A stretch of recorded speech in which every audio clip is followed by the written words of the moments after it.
సంఘ సంస్కర్త రఘుపతి వెంకటరత్న నాయుడు ఆశయ సాధనకు ప్రతి ఒక్కరూ పునరంకితం కావాలని రంగరాయ వైద్య కళాశాల ప్రిన్సిపల్ డాక్టర్ విష్ణువర్ధన్ పిలుపునిచ్చారు. విద్యావేత్త ప్రముఖ సంఘ సంస్కర్త రఘుపతి వెంకటరత్న నాయుడు 87వ వర్ధంతి సందర్భంగా ఆర్ఎంసీ కాలేజ్లో ఘనంగా నివాళులర్పించారు. ఆర్ఎంసీ కాలేజ్ మైదానం వద్ద గల రఘుపతి వెంకటరత్న నాయుడు విగ్రహం వద్ద RMC physical director Gollapalli Lakshmanarao అధ్యక్షతన జరిగిన కార్యక్రమంలో ముఖ్య అతిథిగా ఆర్ఎంసీ ప్రిన్సిపల్ డాక్టర్ విష్ణువర్ధన్ విచ్చేసి విగ్రహానికి పూలమాలతో నివాళులర్పించారు. ఈ సందర్భంగా RMC principal doctor Vishnuvardhan, RMC physical director Gollapalli Lakshmanarao మాట్లాడుతూ మచిలీపట్నంలో జన్మించిన వెంకటరత్న నాయుడు కాకినాడ పీఆర్ కళాశాల ప్రిన్సిపల్ గా తొలిసారి మహిళలకు ప్రవేశం కల్పించి చరిత్ర సృష్టించారని తెలిపారు. ఆంధ్రలో బ్రహ్మ సమాజాన్ని స్థాపించారని, దేవదాసి వ్యవస్థకు వ్యతిరేకంగా పోరాడారని కొనియాడారు.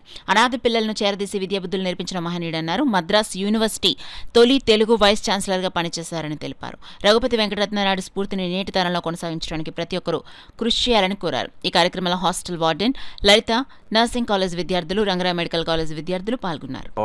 యూనివర్సిటీ ఆఫ్ మెడ్రాస్ నుంచి పట్టభద్రులై తర్వాత వారు వైస్ ఛాన్సలర్గా కూడా చేశారు. యూనివర్సిటీ ఆఫ్ మెడ్రాస్కి, పిఆర్ కాలేజ్కి మన కాకినాడలో వారికి అనుబంధం ఏంటంటే పిఆర్ కాలేజ్ ప్రిన్సిపల్గా కూడా వారు చేశారు.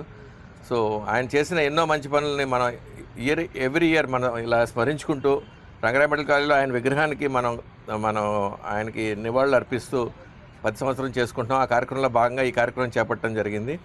ఇది ఆయన ఎంతో ఉన్నత విలువలు కలిగిన వ్యక్తి. వారి తండ్రి గారు కూడా సుబేదార్గా పనిచేశారు. సో వారి కుటుంబం మొత్తం కూడా సేవా తత్పరతతోటి ఉన్న వ్యక్తులు.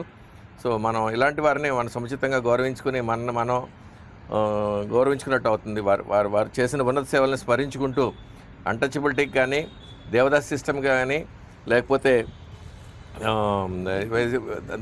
దళితుల అప్లిఫ్ట్మెంట్ కానీ, తర్వాత మూడోది ఏమిటంటే ఎడ్యుకేషన్కి విశేషమైన సేవలు అందించారు వారు ఎడ్యుకేషన్కి. సో వారి సేవల్ని మనం ఎప్పుడు గుర్తుంచుకోవాలి. రంగరాయ మెడికల్ కాలేజ్ కూడా ఇక్కడ ఆ రోజు మెడికల్ ఎడ్యుకేషన్ సొసైటీ ఫామ్ చేయడంలో కూడా వారి పిఠాపురం మహారాజా గారిని ఒప్పించడం ఇలాంటి కీలక పాత్ర వహించి వారిని ఇక్కడ రంగరాయ మెడికల్ కాలేజీలో ఈ భూమికలో వారి పాత్ర ఎంతో ఉన్నతమైంది. అందుకనే ఇక్కడ ఈ విగ్రహం ప్రతిష్ఠించడం జరిగింది. పిఠాపురం మహారాజా గారితో పాటు దివాన్ బహదూర్ శ్రీ రఘుపతి వెంకటరత్న నాయుడు గారు, వీరి బ్రదర్ కూడా రఘుపతి వెంకయ్య నాయుడు గారు కూడా ఫిల్మ్ ఇండస్ట్రీకి అనేక సేవలు అందించారు. సో వీరి కుటుంబం మొత్తం సేవా తత్పరతతో ఉన్న కుటుంబం. సో మనం ఇక్కడ మీరందరూ కూడా వచ్చినందుకు మాకు చాలా ఆనందంగా ఉంది. ఈ గొప్ప వ్యక్తి మద్రాస్ యూనివర్సిటీకి ఫస్ట్ వైస్ ఛాన్సలర్గా పనిచేశారండి. 1952వ సంవత్సరంలో పిఆర్ కాలేజీలో ప్రిన్సిపల్గా పనిచేసి మొట్టమొదటిసారిగా అమ్మాయిలకి, గర్ల్స్కి ఎడ్యుకేషన్లో అందుకు ఛాన్స్ ఇచ్చి కో ఎడ్యుకేషన్ స్టార్ట్ చేసినటువంటి గొప్ప వ్యక్తి వీరు. ఇక సోషల్ రిఫార్మర్గా చేసిన గొప్ప కార్యక్రమాలు ఏంటంటేనండి, ఆయన దేవదాసి వృత్తి నిర్మూలించడం, దళితుల్ని బాగా అప్లిఫ్ట్ ఇవ్వటం, తర్వాత పేద బడుగు వర్గాన్ని అభివృద్ధి చేయటం. ఇంకా గొప్ప విశేషం ఏంటంటే కందుకూరు వీరేశలింగం గారి ప్రోత్సాహంతో విడో మ్యారేజ్ సిస్టాన్ని నిర్మూలించారు. చాలా గొప్ప వ్యక్తి. ఆ రోజుల్లో విడోని ఇస్తే చాలా హీనంగా బాధ పెట్టేవారు. అటువంటి దాన్ని నిర్మూలించి విడో మ్యారేజ్ సిస్టాన్ని కూడా ప్రోత్సహించినటువంటి వ్యక్తి అండి. ఇక్కడ అయితే మన కాలేజీలో ఈ ఆవరణలో వీరి విగ్రహాన్ని ప్రతిష్ఠించడానికి కారణం ఏంటంటేనండి, ఆ రోజు పిఠాపురం రాజా గారు రావు మహిపతి సూర్యారావు బహదూర్ గారితో మంచి అభిమానంగా ఉండి వారి ప్రోత్సాహంతో ఈ Rangaraya medical college so called great బిల్డింగ్ని మా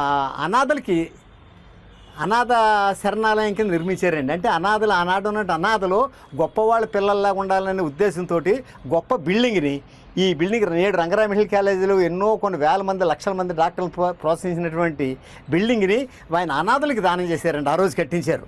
ఆ తదుపరి గవర్నమెంట్ వారు కాకినాడలో ఉన్న పెద్దలు, జిల్లాలో ఉన్న పెద్దలు కలిపి అంతకంటా సేవ చేయాలని మెడికల్ కాలేజీకి బిల్డింగ్ తీసుకోవడం వలన ఈ బిల్డింగ్ మెడికల్ కాలేజీ తీసుకొని ఈ బిల్డింగ్ ఎదురుగా ఉన్నటువంటి స్థలంలో, అది రాజా గారిదే, అందులో అనాథ శరణాలయం నిర్మించి అందులో అక్కడ ప్రోత్సహించడం జరిగిందండి.